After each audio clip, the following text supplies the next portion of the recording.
এই দেশটা তাদের তাবেদার দেশ বানিয়েছিল গত 16টি বছরে। এখন তাদের রঞ্জে রঞ্জে জ্বলাপোড়া হচ্ছে। আপনারা দেখছেন পাকিস্তান থেকে অনেকগুলি জাহাজ আমাদের দেশে এখন নোঙর করছে। সামনে রমজান আসতেছে, খেজুর দিবে আমাদেরকে অর্ধেক দামে। 2000 টাকার খেজুর 12 থেকে 1300 টাকায় পাওয়া যাবে। 1200 টাকার খেজুর 600 টাকায় পাওয়া যাবে। কারণ একজন মুসলমান আর একজন মুসলমানের ভাই কোনোদিন মুদি কসাই আমাদের ভাই হতে পারে না, ঠিক কিনা? আমরা কঠিন ভাষায় তোমাদেরকে জানিয়ে দিতে চাই, তোমাদের ভারত নিয়ে আমরা নাক গলাই না। তোমরা দেশের আয়তনে আকারে বড় হতে পারো, কিন্তু এদেশের তাওহীদবাদী মুসলমানের দেশ আয়তনে ছোট হলো বদরের ভূমিকা পালন করবে যদি তোমরা বেশি আগাতে চাও। আপনারা কি রাজি আছেন? বাংলাদেশের 56,000 বর্গ মাইলের এই দেশের স্বাধীনতা, সার্বভৌমত্ব এবং ইমানি দৌলত টিকিয়ে রাখার জন্য হিন্দুস্তানের সঙ্গে যদি প্রয়োজন হয় জান মাল কোরবান করে আমরা যুদ্ধে লাফিয়ে পড়বো। রাজি আছেন কারা কারা? হাত উঁচু করে আল্লাহকে দেখায় দেন।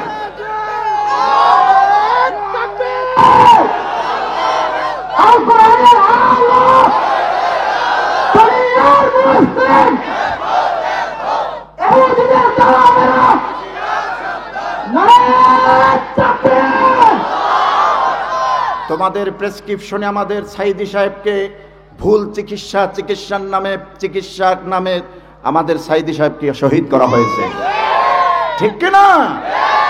আমার বন্ধুগণ,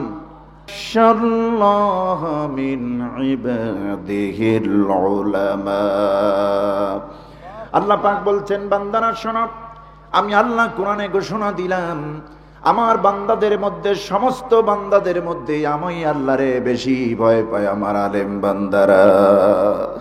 আমার আলেমরা ভয় পায়। আলেমরা সহজে চুরি করতে পারে না, জেনা করতে পারে না, মিথ্যা কথা বলতে পারে না। বলে না যে এমন না, আপনি যদি 50টা বলেন একজন আলেম একটা বলতেও কষ্ট পায়। একদম না ঠেকলে একজন আলেম মিথ্যা বলতে সাহস পায় না, ঠিক কিনা? আমরা তো চায়ের দোকানে বসে 10টা মিথ্যা কথা বলে ফেলি।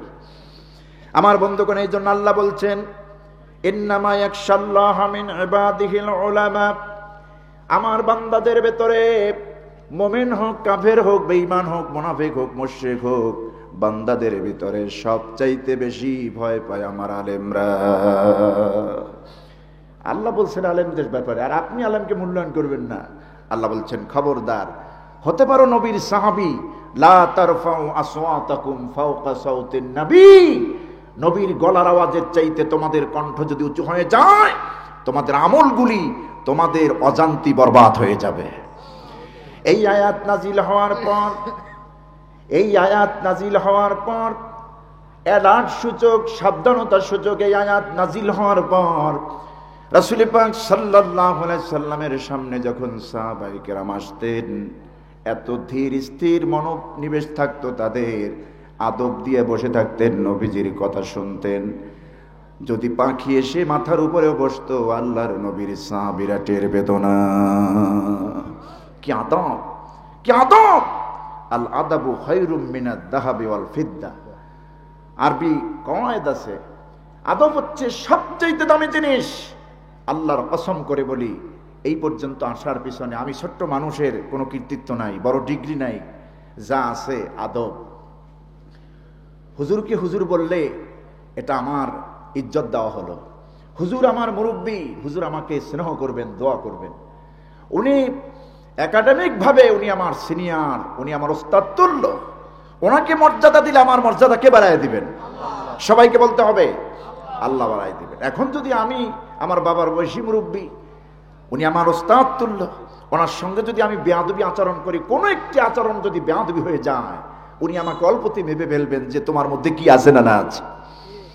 এই জন্য আমার ভাইয়েরা, আজকে দেশে দেখুন বেয়াদবে ভরে গেছে। আদব বলতে প্রতিটা প্রতিষ্ঠান থেকে আদবের নূর উঠে গেছে।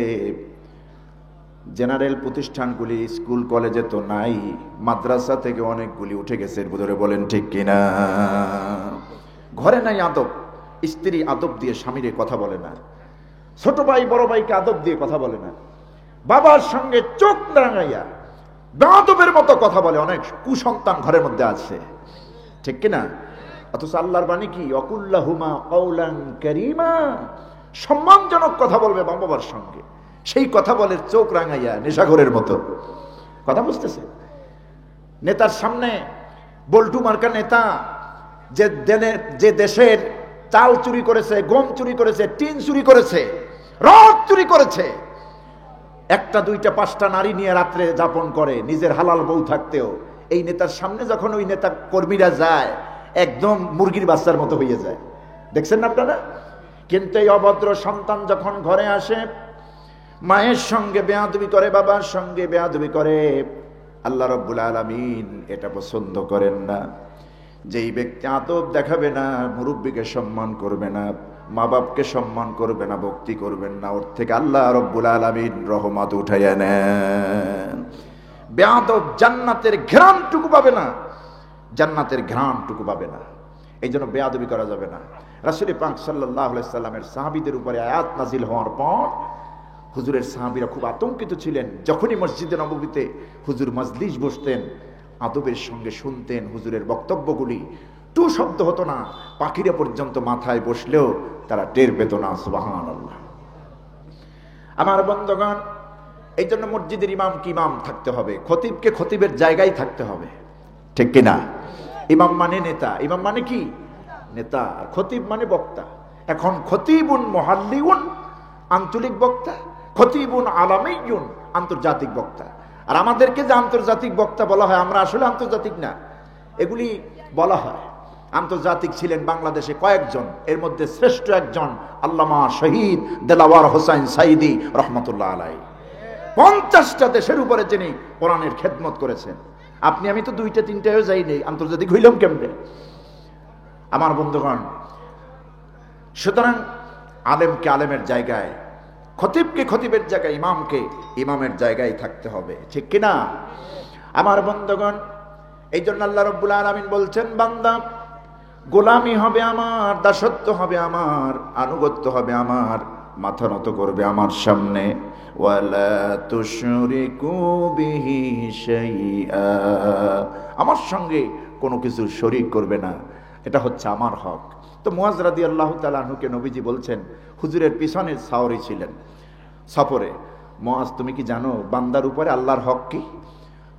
হযরতে মুয়াজ বললেন, হুজুর এ ব্যাপারে তো আল্লাহ এবং রাসূলই ভালো জানেন।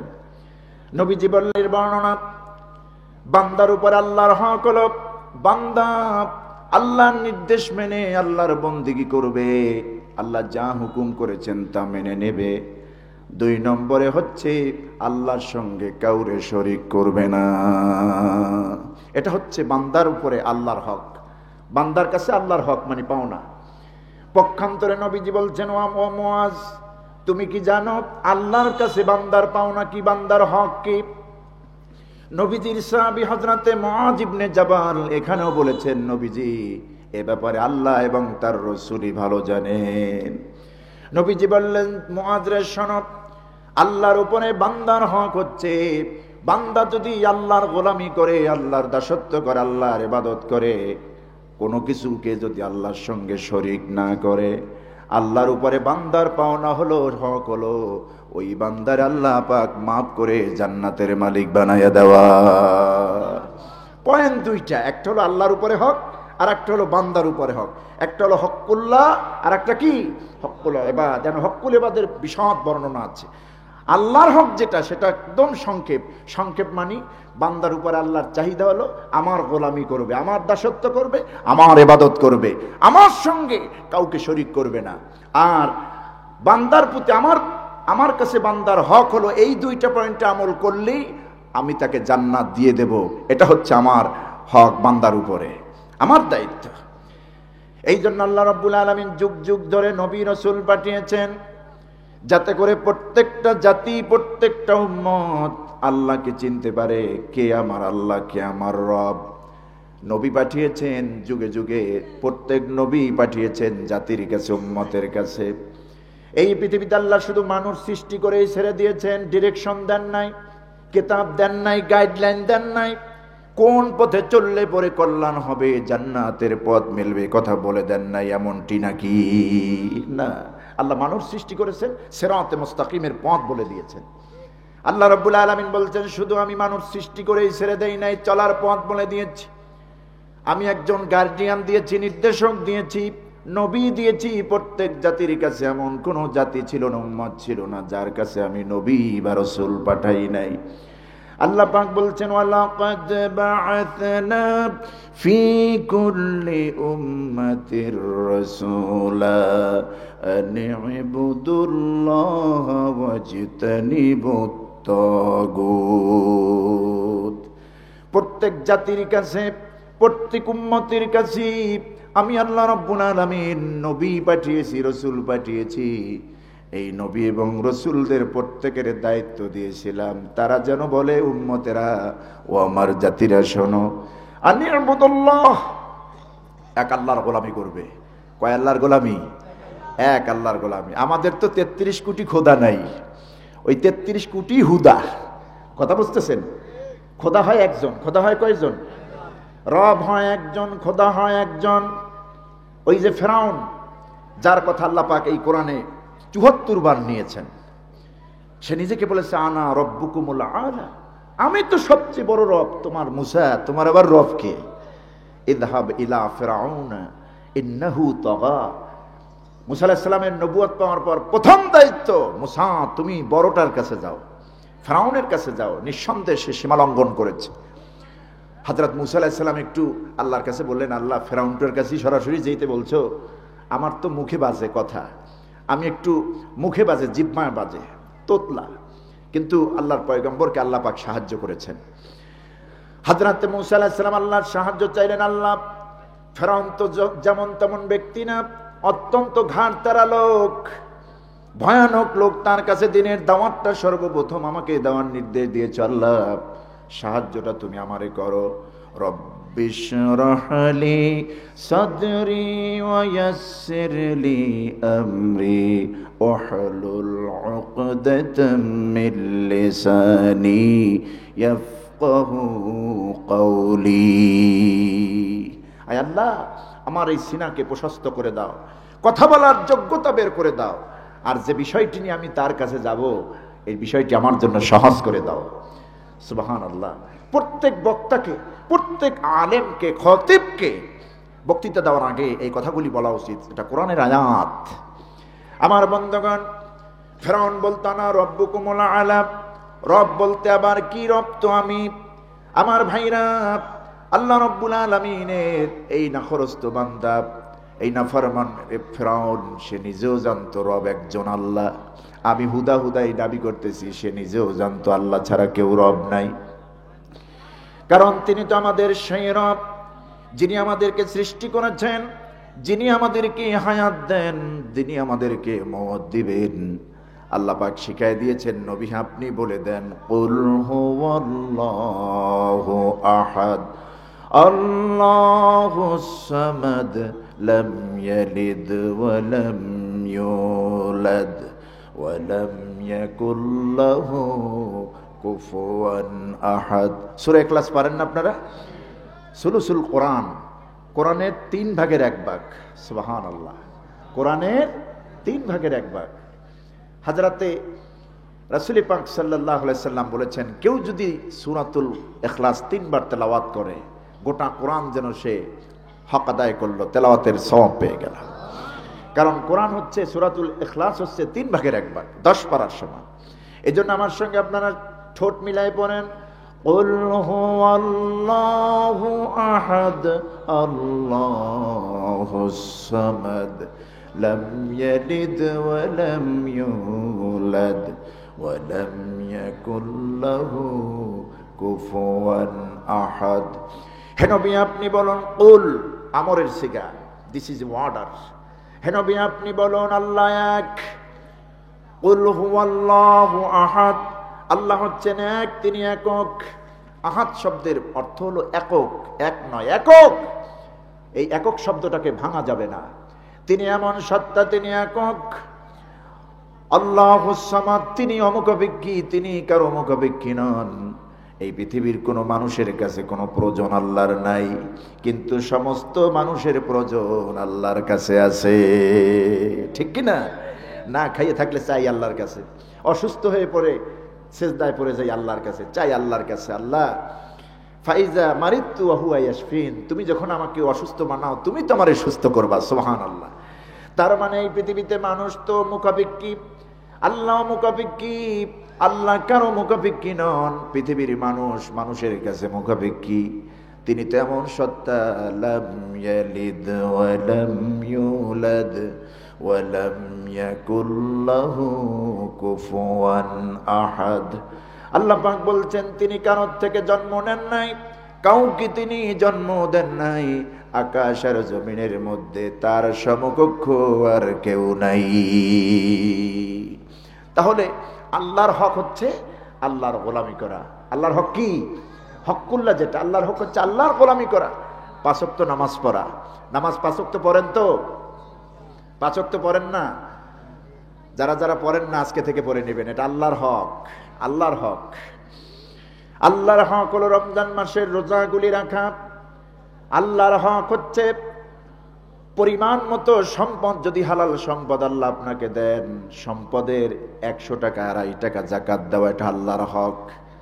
সম্পদ যদি হয়, আল্লাহর ঘর তাওয়াফ করার সুযোগ যদি হয়, সম্পদ যদি দেয় আল্লাহ, জীবন অন্তত একটা বার হজ করা, এটা আল্লাহর হক। এগুলি হচ্ছে আল্লাহর হক। আর আল্লাহর হক কিন্তু অন্য সৃষ্টিরা ঠিক মতো পালন করে, শুধু আমরা করি না। আপনাদের কষ্ট হচ্ছে না কি? এলোমেলো হচ্ছেন কেন? সব সৃষ্টির আল্লাহর হক আদায় করে, করি না শুধু আমরা, নাফরমানি করি আমরা। আপনি দেখুন পশু পক্ষীর দিকে, ওদেরকে আল্লাহ পাক যে বিচরণ দিয়েছেন সেই বিচরণে ওরা চলে। এই পৃথিবীতে সমস্ত মাখলুকাত আল্লাহর সামনে আনুগত্যের মস্তক নত করে দেয়, সবাই সেজদায় লুটে পড়ে। সেজদা শুধু আমরাই দেই না, 5 ওয়াক্ত নামাজ শুধু আমরাই পড়ি না, সেজদা ওরাও দেয়। যেই সমস্ত প্রাণী আমরা দেখি না, যেগুলি আমরা চরম চক্ষু দিয়ে দেখতে পাই, আল্লাহ পাক বলছেন সব প্রাণী, সব সৃষ্টি আমার সামনে সেজদা করে। ওয়ালিল্লাহি ইয়াসজুদু মান ফিস সামাওয়াতি ওয়াল আরদ তাওআন ওয়া কারহা। পৃথিবীর মানুষেরা, তোমরা মনে করো শুধু নামাজ পড়িয়া তোমরা আমারই সেজদা দাও না, তোমরাই শুধু সেজদা দাও না। গাছে, জঙ্গলে, পানিতে, পাহাড়ে, পর্বতে, আসমানে যত মাখলুক রয়েছে আমার, সবাই আমার সামনে আনুগত্যের মস্তক অবনত করে আর আমার সামনে সেজদা দেয়। সুবহানাল্লাহ। আমার নামের তাসবিহ পড়ে, আমার নামে রুকু করে, আমার গুণগান করে। এই যে সকালবেলা খালি পেটে পাখিরা বেরিয়ে যায়, ঝাঁকে ঝাঁকে পাখি বাচ্চাদেরকে বাসায় রেখে যায়, বড় পাখিগুলি উড়ে যায়, বাসা থেকে বেরিয়ে যায়। আগামীকাল কি খাবে কোনো পাখি, কোনো প্রাণীর জন্য আল্লাহ সঞ্চয় করে রাখেন নাই। রেখেছেন? কোন প্রাণী, হাতি এত বড় প্রাণী, আগামীকাল কি খাবে আজকে আসরের মধ্যেই সব গুছাই রাখছে নাকি? এরকম অবস্থা দেখেছে? পাখির বাসার মধ্যে কোনো অ্যাডভান্স খাবার থাকে না। পানির মধ্যে যে প্রাণীগুলি বসবাস করে, প্রত্যেকটা প্রাণী আল্লাহর নির্ভরশীল। একদিনের খাবার আগে অগ্রিম রাখে না। যত খাবারের চাহিদা গ্রাস শুধু মানুষের। এতটুকুন পেট, কতটুকুন খাইলে ভরে? আধা কেজি, তারপরে 100 অথবা 1 কেজি, আর বেশি না, ঠিক না? আর টাকলা মুরদের মতো হইলে 1.5-2 কেজি।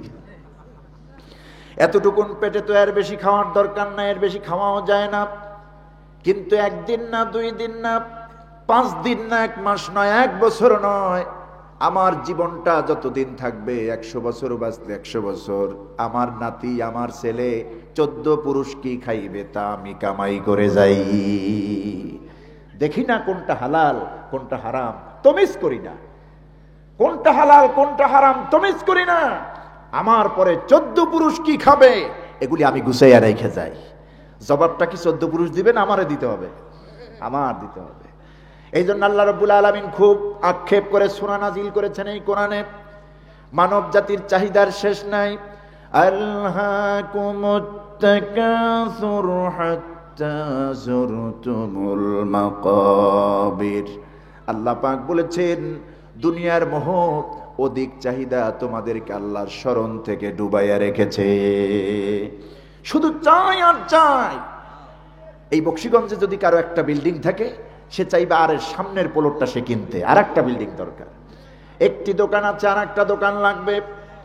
আমার বন্ধুগণ, নবীজি খুব আক্ষেপ করে বলেছেন, এই বনি আদমের পেট ভরে না। কোন বনি আদমকে যদি স্বর্ণভর্তি একটি মাঠ দেওয়া হয় অথবা একটি পাহাড় দেওয়া হয়, ওই বনি আদম সহজেই খুশি হয়ে যাবে না, আর একটা স্বর্ণের মাঠ সে চাইবে। নবীজি বলেছেন, লা ইয়ামলাউ জাওফা ইবনে আদম ইল্লা তুরাব, কবরের মাটি ছাড়া বনি আদমের পেট ভরবে না। কবরের মাটি ছাড়া বনি আদমের পেট ভরবে না। কত চাই? দেশের মানুষ একদিকে না খাই আছে। একটা চাদরের মধ্যে, আপনারা ঢাকা শহরে যান, এখন রাত্র তো এখন 12টা বাজে, 12:15, এক চাদরের নিচে মা ঘুমিয়েছে, বাচ্চা ঘুমিয়েছে, বাবা ঘুমিয়েছে। কি মানবতার জীবন যাপন করছে। এদেরকে দেখার কেউ নাই। কালকে কি খাবে তো দূরের কথা, না খেয়ে শুয়ে আছে। এক চাদরের নিচে এরা শুয়ে আছে। এদের কোনো খাবার নাই, এদের কোনো দেখার কেউ নাই। ইসলাম যদি ক্ষমতা আসে, আল্লাহর কসম করে বলি, হযরত ওমরের খেলাফত যদি এই দেশে চলে আসে, রাস্তাঘাটে, দোকানপাটে, লঞ্চ স্টিমারের ওই স্থানে, লঞ্চ ঘাটে, রেল টার্মিনেশনে কেউ আর এরকম থাকবে না। প্রত্যেককে একটা বসতি ঘর দেওয়া হবে, থাকার খাবার জায়গা করে দেওয়া হবে। যারা ক্ষমতা আসে ইসলাম ছাড়া, সবাই আখের গুছায় নেয়।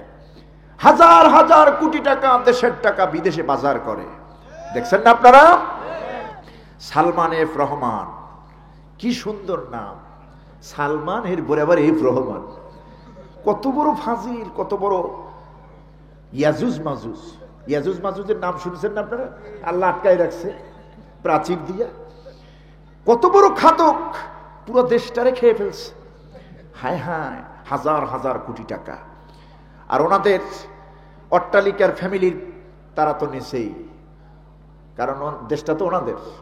কথা বুঝতেছেন? ওনার বাপের ছিল, ওনার ছেলের, সবাই ওনাদের দেশটা। ওনারা খাইছে, খাক, তোরা খাইলি কে? সমানে খেয়েছে। হাজার হাজার কোটি টাকা দেশের থেকে বাহিরে পাচার করছে। ওই টাকাগুলি যদি দেশে বিভিন্ন কর্মসংস্থান তৈরি করা হতো, আমার দেশের গরিবরা ধুকে ধুকে মরতো না। মায়ের সামনে ছেলে আত্মহত্যা করতো না, বিষ পান করে দুনিয়া থেকে বিদায় হতো না। নির্লজ্জ জাতি এরা। আমার বন্ধুগণ, আল্লাহর নবী বলেছেন, এই মুখোশধারী শয়তানদের পেট ভরবে না, এই খাদকদের পেট ভরবে না। কারণ লা ইয়ামলাউ জাওফা ইবনে আদম ইল্লা তুরাব, এই সমস্ত ইয়াজুজ মাজুজের পেট কবরের মাটি ছাড়া ভরবে না। হাজার হাজার কোটি টাকা খাইয়া কি করছে? এখন জেলখানায় বসে স্যুপ খাবে, ঠিক কিনা? স্যুপ খাবে আর ফেরেশতাদের বাড়ি খাবে। আসল ফেরেশতা তো রয়েই গেছে। আসল ফেরেশতা রয়েছে না, কিরামান কাতিবিন, তারা তো আছি। এরপর আমল নামা তো আসলটা আল্লাহর এখানে আছে, এখানে আছে আসল আমল নামা। বাংলাদেশে নথিপত্র চুরি হয়ে যেতে পারে, এখানে যে আল্লাহ নথি দিয়েছেন, কিতাব দিয়েছেন, এটা চুরি করতে পারবে না কেউ। ওয়াকুল্লা ইনসানিন আলজামনাহু তাইরাহু ফি উনুকি, আল্লাহ বলছেন প্রত্যেকটা মানুষের গলদেশে আমি একটি আমলনামা ঝুলিয়ে দিয়েছি। আমি একটি কিতাব ঝুলিয়ে দিয়েছি, একটি তয়ের ঝুলিয়ে দিয়েছি প্রত্যেকের গলদেশে। অনুখরিজু লাহু ইয়াউমাল কিয়ামা, আল্লাহ বলছেন কিয়ামতের দিন ওই কিতাবখানা তার গলদেশ থেকে, গলা থেকে আমি বের করব, আনবো। ওকে আমি বলবো, ইকরা কিতাবাক কাফা বিনাফসিকাল ইয়াউমা আলাইকা হাসিবা। এই সালমান এফ রহমান, আপনি না, আল্লাহ বলবেন তুই পড় তোর আমল নামা। ইকরা কিতাবাক, তুই তোর আমল নামা পড়। মোটা দরবেশ সেজেতে, দেখছেন না? আমাদেরকে কয় ধর্ম ব্যবসায়ী। আরে ভাই, ছাত্র জীবন থেকে তো লেবাস সুরত ঠিকই আছে। দাড়ি ওঠে না, যখন ছিল না, এখন দাড়ি উঠেছে, দাড়ি ছেড়ে দেই নাই, সুন্নত তরিকাই রেখেছি, সুন্নতি লেবাস পড়তেছি।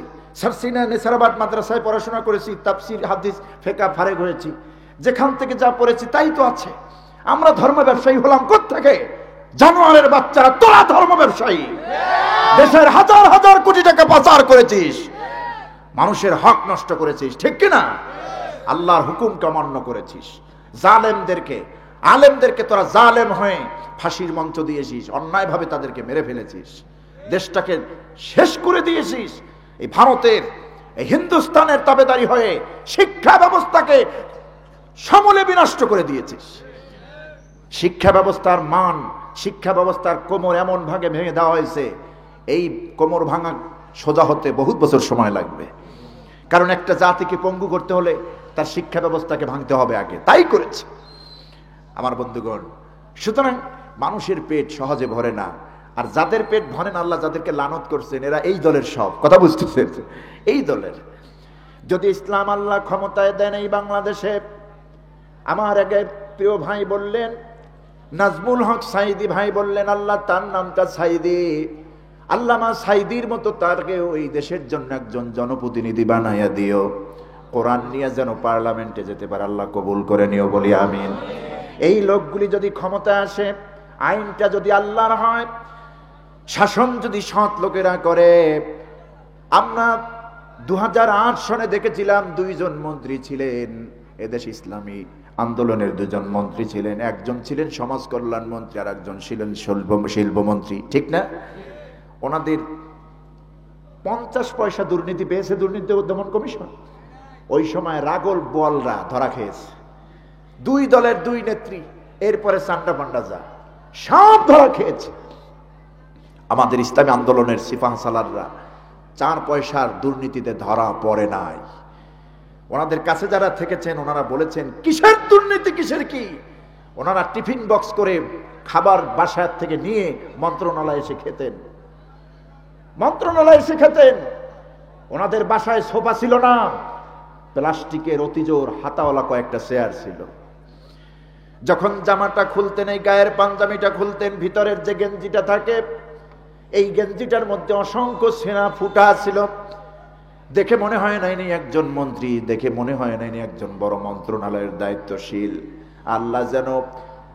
আল্লাহ যেন হযরত ওমরের উত্তরসূরি বানাইয়া এই লোকগুলিকে আল্লাহ বাংলার জমিনে পাঠাইয়া দিয়েছিলেন। এখন হক আর বাতিল তো মিলবে না, চোর আর ভালো মানুষ কি একসাথে থাকতে পারে নাকি?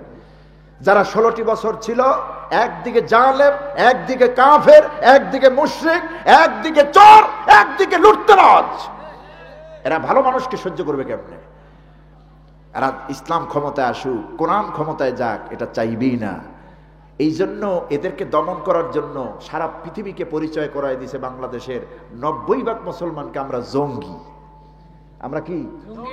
কারণ এই শর্টকাটে পরিচয় দিলে পৃথিবী আমাদেরকে সাহায্য করবে না, আমেরিকা সাহায্য করবে না, পশ্চিমা দেশগুলি সাহায্য করবে না। আমরা জঙ্গি। জঙ্গি কারা? গতকালকে তো তাই দেখাইছে, কিন্তু এটা প্রকাশ হবে না। কি বলেন, ঠিক কিনা? মুসলমান জঙ্গি নয়। দুনিয়ায় ফেতনা করো তোমরা, সন্ত্রাসী সংগঠন তোমাদের। মায়ের সামনে, মাকে বেঁধে মায়ের সামনে যুবতী মেয়েকে ইজ্জত হরণ করেছো হায়নার দল তোমরা। মায়ের সন্তানকে জবাই করেছো তোমরা, হত্যা করেছো তোমরা, আর তোমরা বলো অন্যকে সন্ত্রাসী, জঙ্গি। ওই যে আল্লাহ পাক সূরা বাকারার শুরুতে এই কথা বলে দিয়েছেন, মুসলমানরা বিব্রত হবে না, এটা কাফেরদের চরিত্র। وَإِذَا قِيلَ لَهُمْ لَا تُفْسِدُوا فِي الْأَرْضِ قَالُوا إِنَّمَا نَحْنُ مُصْلِحُونَ أَلَا إِنَّهُمْ هُمُ الْمُفْسِدُونَ وَلَكِنْ لَا يَشْعُرُونَ। আল্লাহ পাক বলছেন, যখন কাফেরদেরকে বলা হতো মক্কার কাফেররা তোমরা এই মক্কায় ফ্যাসাদ সৃষ্টি করো না, ত্রাস সৃষ্টি করো না, জমিনের মধ্যে দাঙ্গা হাঙ্গামা লাগাইও না, মানুষ হত্যা করো না, জুলুম নির্যাতন করো না, অন্যের বাড়ি ঘর দখল করো না, ওরা বলতো ক্বালু ইন্নামা নাহনু মুসলিহুন। কি কোন আপনারা? আমরা তো শান্তি সংঘ। কথা বুঝতেছেন? আমরা তো মানুষের জানমালের নিরাপত্তা দেই, আমরা তো শান্তির স্লোগান দেই। শান্তি সংঘের ব্যানারটা থাকে সামনে, পিছনে থাকে অশান্তি সৃষ্টিকারী সব আঞ্জাম, ঠিক না? আর মুসলমান তা নয়, মুসলমান যা বলে তাই করে। সুতরাং মানুষ আগামীকাল কি খাবে না, শুধু 14 পুরুষ কি খাবে আমার পরে তাও রেডি করে যায়। পৃথিবীতে কোনো মাখলুক এই চিন্তা করে না, কারণ প্রত্যেকটা মাখলুকের ভরসা আছে কার প্রতি? আল্লাহ পাক বলছেন, তোমরা যে পাখির কণ্ঠে কুহু কুহু আওয়াজ শোনো বান্দা, এই কুহু কুহু আওয়াজ বলতে কিছুই বোঝায় না। এই পাখিগুলি ঝাঁকে ঝাঁকে ক্ষুধা নিয়ে বাসা থেকে সকালবেলা বেরিয়ে যায়, কুহু কুহু আওয়াজ বলে কিছুই বোঝায় না। এই কুহু কুহু আওয়াজ ধ্বনির মধ্যে তোমার রবের জিকির ছাড়া। সমুদ্রের পানির মধ্যে তুফানের আওয়াজ শুনে তুফানে তোমার আল্লাহর জিকির করে, বাতাসের শোনো শোনো আওয়াজের মধ্যে আল্লাহর জিকির আসে। কিভাবে জিকির করে? সমুদ্রের অতল দেশে ছোট্ট বড় প্রাণীরা, হযরত ইউনূস আলাইহিস সালাম তার প্রমাণ দিয়েছেন। একদিন দুই দিন নয়, 40টা দিন পর্যন্ত পয়গম্বর ইউনূস আলাইহিস সালাম মাছের পেটে ছিলেন, ঠিক না? তিনি তো একজন দামি নবী। এই কোরআনে কারীম আল্লাহ রাব্বুল আলামিন তার নামে একটি সূরাও নাজিল করেছেন। হযরত ইউনূস আলাইহিস সালাম মাছের পেটের ভিতরে শুনেছিলেন, 40 দিন বসে ঘোর অন্ধকার কঠিন বিপদে তিনি পড়েছিলেন। আল্লাহ রাব্বুল আলামিন পরীক্ষার দ্বার তার জন্য খুলে দিয়েছিলেন। তিনি বলেছেন, তিনি বুঝেছেন এই পরীক্ষা আমাকে উত্তীর্ণ হতেই হবে। এই গভীর সমুদ্রের তলদেশে মাছের পেটের ভিতরে ঘোর অন্ধকারে কেউ আমার ডাক শুনবে না, কেউ আমাকে সাহায্য করতে আসবে না। আমার সাহায্যকারী আকাশের জমিনের মালিক শুধু আমার আল্লাহ রাব্বুল আলামিন। হযরত ইউনূস আলাইহিস সালাম শুনতেছিলেন, সমুদ্রের তলে মাছের পেটে বসে আওয়াজ শুনছেন, পানির নিচে কি যেন গুনগুন গুনগুন করে আওয়াজ করতেছে। হযরত ইউনূস আলাইহিস সালাম বুঝতে পেরেছেন, সমুদ্রের এই তলদেশে ছোট বড় মাছেরা প্রাণীরা কেবলমাত্র শুধুমাত্র একজনের জিকির করতেছে। জোরে কোন তার নাম কি? হযরত ইউনূস আলাইহিস সালাম আর দেরি করলেন না, যে ছোট বড় প্রাণীগুলি আল্লাহর নামের জিকির করে সমুদ্রের অতল তলদেশে, আমি বসে থেকে লাভ কি? আমি এখানে আল্লাহর নামেই জিকির করি। হযরত ইউনূস আলাইহিস সালাম পড়লেন, কি বললেন? আল্লাহ কোরআনে তা কোট করে রাখলেন পৃথিবীর মানুষের জন্য। হযরত ইউনূস আলাইহিস সালাম বললেন, লা ইলাহা ইল্লা আনতা সুবহানাকা ইন্নী কুনতু মিনাল যালিমিন। পারেন না আপনারা? সবাই বলেন, লা ইলাহা ইল্লা আনতা সুবহানাকা ইন্নী কুনতু মিনাল যালিমিন। আল্লাহ, তুমি ছাড়া কোনো ইলাহা নাই, মাবুদ নাই, নিঃসন্দেহে আমি অন্ধকারাচ্ছন্ন অবস্থায় পড়ে গেছি। তুমি যদি রহম না করো আমার কোনো উপায় নাই। সুবহানাল্লাহ। এইভাবে এই তাসবিহ, এই কালেমা তিনি 40 দিনে 24,000 বার পড়েছেন। তাফসীরের মধ্যে 24,000 বার এই জিকির আল্লাহর করেছেন মাছের পেটের মধ্যে। আল্লাহ পাক বলছেন, দুনিয়ার মানুষ, আমার ইউনূস তো মাছের পেটে পড়েছিল, আমি আল্লাহ তারে পরীক্ষার জন্য রেখে দিয়েছিলাম। মাছকে অর্ডারও দিয়েছিলাম, মাছ রে শোন, যেমন তেমন লোক তোর মধ্যে ঢোকে নাই, আমার পয়গম্বর তোর মধ্যে আশ্রয় নিয়েছে। আমার ইউনূসকে তো হজম তো দূরের কথা, সামান্য বেয়াদবিও যেন না হয়। আমি তোর পেটটারে আমার ইউনূসের জন্য মসজিদ বানাইয়া দিলাম, যে জমিনের উপরে আর নাই। একজন পিতা যদি তার সন্তানকে টাইম মতো দুটো খাবার না দিতে পারে, মা যদি তার সন্তানকে দুটো ভাত মুখে না দিতে পারে, এর চাইতে অভাব, এর চাইতে কষ্ট আর কিছু নাই, ঠিক কিনা? এই যে হযরত আনাস রাদিয়াল্লাহু তাআলা আনহু, ছোট্ট আনাস নবীর বাড়ির খেদমত করছেন 10টা বছর। হযরত আনাস বলছে, আল্লাহে খাদিমতু রাসূলুল্লাহ 10 সিনিন, আমি আনাস 10টা বছর রাসূলুল্লাহর খেদমত করেছি। একদিন আমার মা বললেন, আনাস, হুজুরের বাড়িতে খেদমত করো, রাসূলুল্লাহর খেদমত তোমার বাবার মৃত্যুর পরই। কিন্তু রসুলের, আমাদের দুর্ভাগ্য, হুজুরের পদার্পণ, পদচারণা, পায়ের নুরানি, পায়ের বরকত আমাদের ঘরে আসলো না। ও আনাস, তুমি একদিন আমার রসুলকে দাওয়াত দিয়ে বাড়িতে আনবা। হযরত আনাসের মা বললেন, আনাস, তুমি আমার রসুলকে দাওয়াত দিও, আমার বাড়িতে একটু আনবা, বরকত দিব হুজুর থেকে। হযরত আনাস নবীর দরবারে গিয়ে সালাম বললেন, হুজুর, আমার মা আপনাকে সালাম বলেছেন, দাওয়াত করেছেন, যদি মেহেরবানি করে আমার বাড়ি যান। হযরত আনাস গরিব মানুষ, এই বলে নবীজি দাওয়াত নিবেন না নাকি? হ্যাঁ, নবীজি দাওয়াত নিলেন, রাতের বেলায় চলে আসলেন আনাসের ঘরে। এসে দেখেন আনাসের ঘরটা ভাঙাচোরা। আনাস, তুমি এই ঘরের মধ্যে থাকো, আমি তো জানি না। ঘরের মধ্যে নবীজি উঠলেন, সামনের অংশে বসলেন, হযরত আনাসের মায়ের সঙ্গে সালাম বিনিময় হলো। ঘরের ভেতর থেকে আনাসের মা বলছে, ইয়া রাসূলুল্লাহ, হে আল্লাহর রাসূল, আপনার জন্য আমি কিছু মিষ্টান্ন, কিছু আপ্যায়নের ব্যবস্থা করেছি। খাবারগুলি নবীর সামনে দেওয়া হলো। কিছুক্ষণ পরে আনাসের মা বলছেন, ইয়া রাসূলুল্লাহ, আপনার কাছে আমার সন্তানকে দিয়েছি আপনার খেদমতের জন্য, আমার জীবন তো ধন্য। আমার স্বামী আনাসের মা, আনাসের বাবা ইন্তেকালের পর আমার আনাসকে আমি তার সন্তানকে আপনার খেদমতে দিয়েছি। একটু কথা আসতে বলেন ভাই, এটা বল।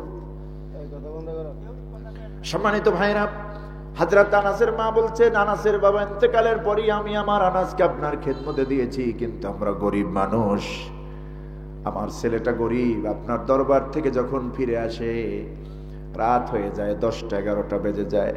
গরিব মানুষ, আমার আনাস এসে পাতিলের এই ঢাকনা উঠায় দেখে খালি, ওই ঢাকনা উঠায় দেখে খালি, কোনো খাবার পায় না। যখন আমার ছেলেটা পাতিলের মধ্যে খাবার না খেয়ে ঘুমিয়ে যায়, আমি আমার চোখ দিয়ে পানি ঝরতে ঝরতে বালিশ ভিজাইয়া দেই। আমি মা হয়ে কলিজা ফেটে যায়, হুজুর আমার আনাসের জন্য একটু দোয়া করে দিয়েন, আমার আনাসকে যেন আল্লাহ ধনী বানায় দেয়। হুজুর বললেন, আনাসের মা শোনো, আমি দোয়া করতেছি, তুমি আমিন বলবে, আমি যে কথাগুলি বলবো এরপরে তুমি আমিন বলবে, আল্লাহ শুনবেন, আল্লাহ কবুল করবেন। নবীজি দোয়া করলেন, আল্লাহুম্মা রযুকহু মালান ওয়া ওয়ালাদান ওয়া বারিক আলাইহি। 3টি দোয়া করলেন, আল্লাহুম্মা রযুকহু মালান, আল্লাহ আমার আনাসকে তুমি সম্পদ দাও, ওয়া ওয়ালাদান, সন্তান দাও, ওয়া বারিক আলাইহি, এবং তাকে তার প্রতি বরকত করো, রহম করো, তাকে দয়া করো। নবীজি দোয়া করলেন, আনাসের মা ঘরের ভিতরে বসে আমিন বললেন, সঙ্গে সঙ্গে কবুল করলেন কে? একদিকে নবীর দোয়া, আর একদিকে মায়ের আমিন বলাই দোয়াকে আল্লাহ ফিরাই দেন নাকি? সুতরাং আমরা কষ্ট করেছি, খেয়ে না খেয়ে চেষ্টা করেছি পড়াশোনা করার, কিন্তু আজকে এখানে এসেছি যাদের অবদানে, যাদের থেকে সেই মা সেই বাবা আজকে নাই, কবরে চলে গেছেন। কলিজা ফাটে, অনেক সময় কলিজা ফেটে যায়। এত টাকা এত পয়সা আল্লাহ দিচ্ছেন, আলহামদুলিল্লাহ, কিন্তু এই নেয়ামত নাই, এই নেয়ামত নাই।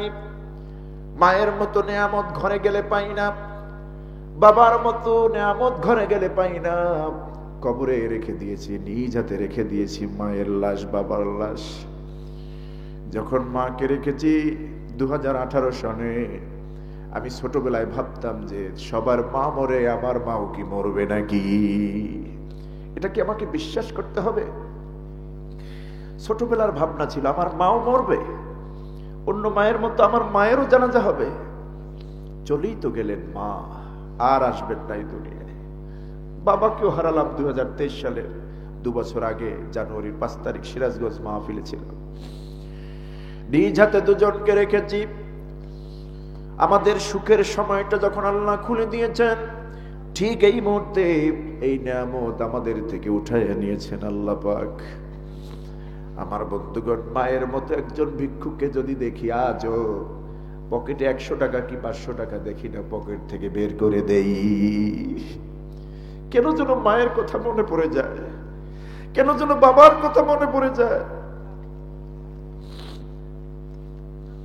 আমার ভাইরা, আল্লাহ বলছেন,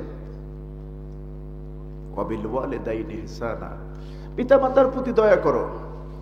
বান্দার হকের মধ্যে প্রথম স্তর হলো কারা? মা এবং বাবা, এদের খেদমত করো।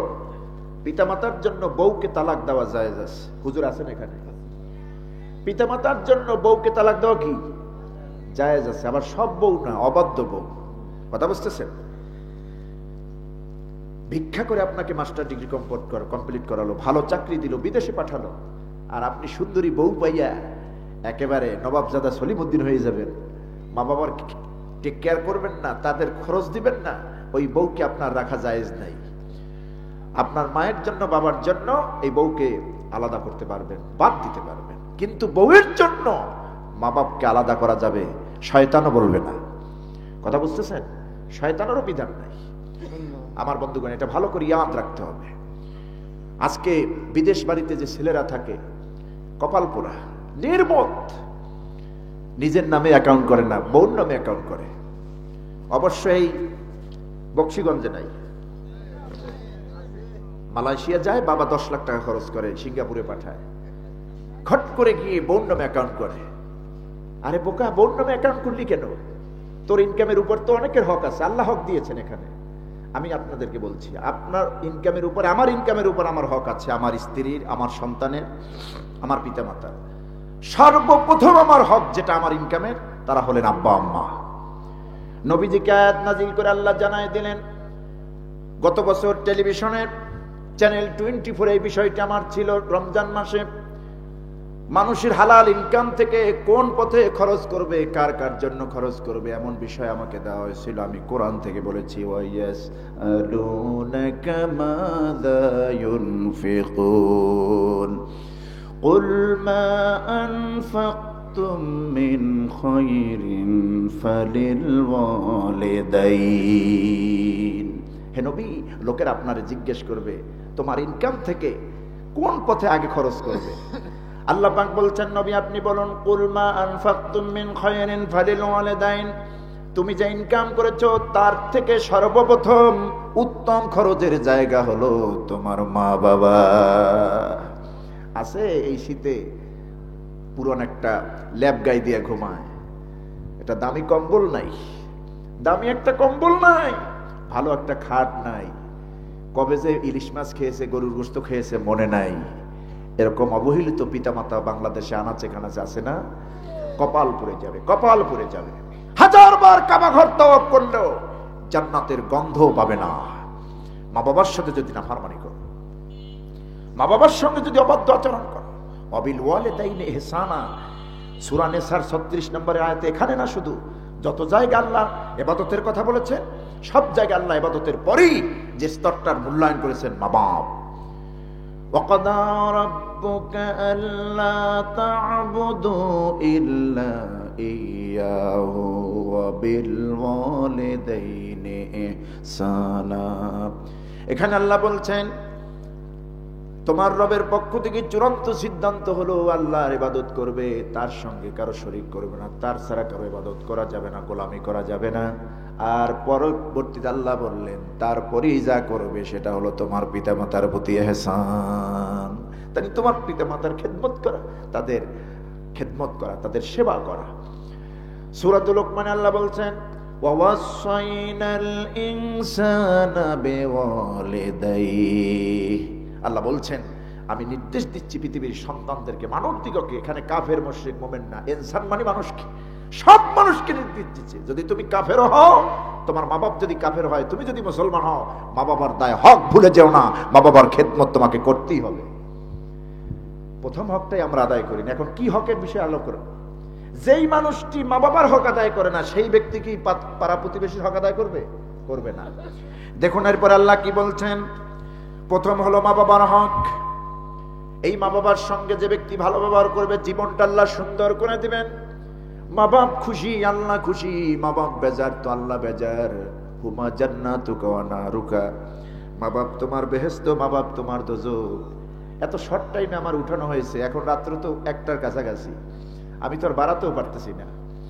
সম্মানিত ভাইরা, আল্লাহ বলছেন মা বাপ যদি তোমার প্রতি খুশি হয়, আমি আল্লাহ খুশি। মা বাপ তোমার প্রতি বেজার, জাহান্নাম তোমার জন্য রেখে দিয়েছি। আমার বন্ধুগণ, মা বাপকে খুশি করবো তো ইনশাআল্লাহ। বেঁচে আছেন যারা, মা বাপের পাও ধোয়াইয়া দেব, উজু করাইয়া দেব, গোসল করাইয়া দেব, বাজার থেকে তেল এনে মাথায় দিয়ে দেব, কপালে চুমু দিবেন, মায়ের কপালে, বাবার কপালে চুমু দিবেন, আল্লাহর আরশে আজিম খুশি হয়ে যাবে। আমি বাড়ি গেলে মায়ের পায়ের তলায় আমি চুমু দিতাম। ইজ্জত জাল্লা বাড়ায় দেন, নিজে সাক্ষী। ছাত্র জীবন থেকে কোনো অভাব দেখি নাই আমি আজও পর্যন্ত, শুধু দিচ্ছি মানুষকে, আলহামদুলিল্লাহ। আল্লাহ যেন ফকর আমার মধ্যে অহংকার না দেন, শুধু দিচ্ছি, কারোর থেকে নিচ্ছি না, দিচ্ছি আলহামদুলিল্লাহ। এটা মা বাবার দোয়া, যেটুকু পেরেছি মা বাবার খেদমত ছাত্র জীবন থেকে করেছি, কোনো হিসাব করি নাই।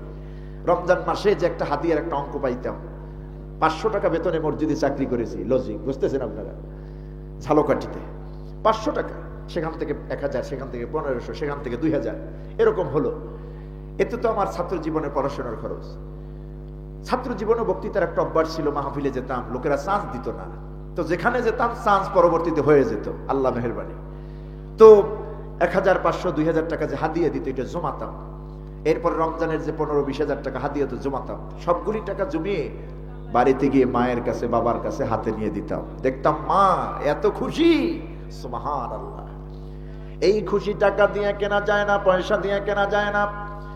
এই জন্য আমার বাবাজির, আমার ভাইয়ের, আমার কলিজার টুকরা যুবকেরা, যাদের মা আছে, যাদের বাবা আছে, খেদমত করবেন মন দিয়া, আর খেদমত করবেন শুধু মন দিয়া, আর খরচ করবেন বিনা হিসাবে।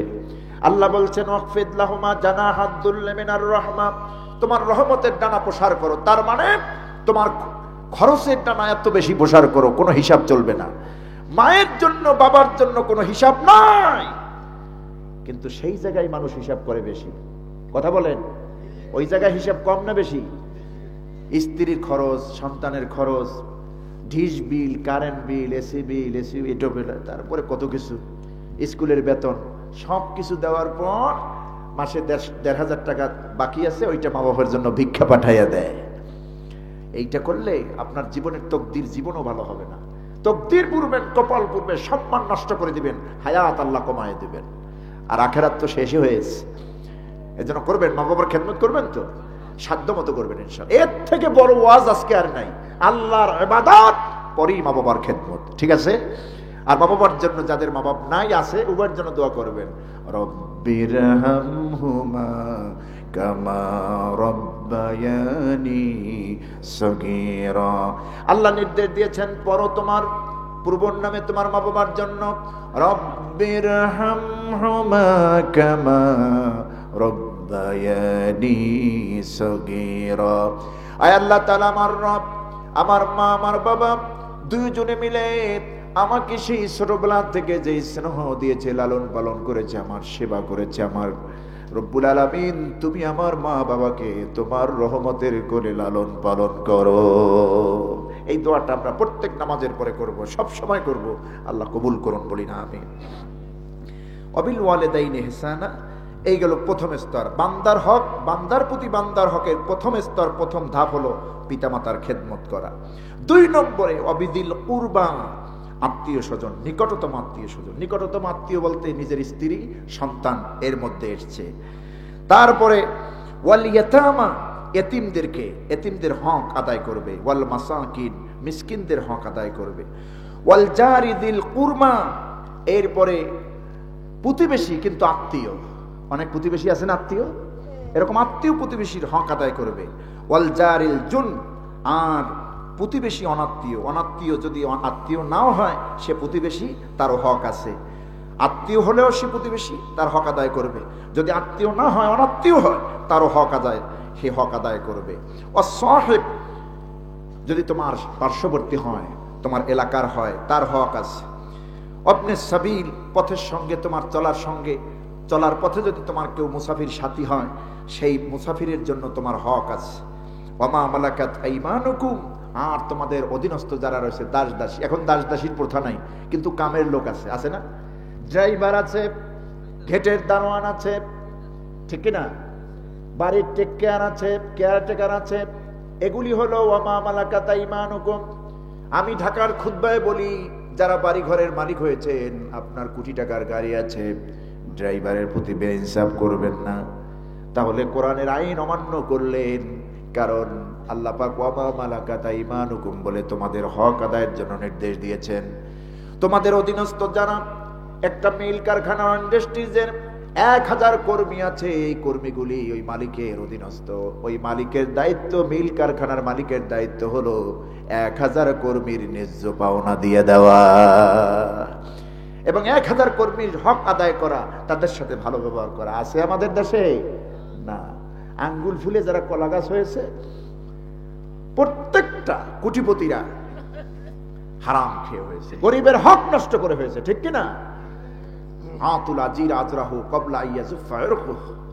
রাসূলুল্লাহ বলেছেন, শ্রমিকের ঘাম শুকিয়ে যাওয়ার আগে তার পারিশ্রমিক দিয়ে দাও।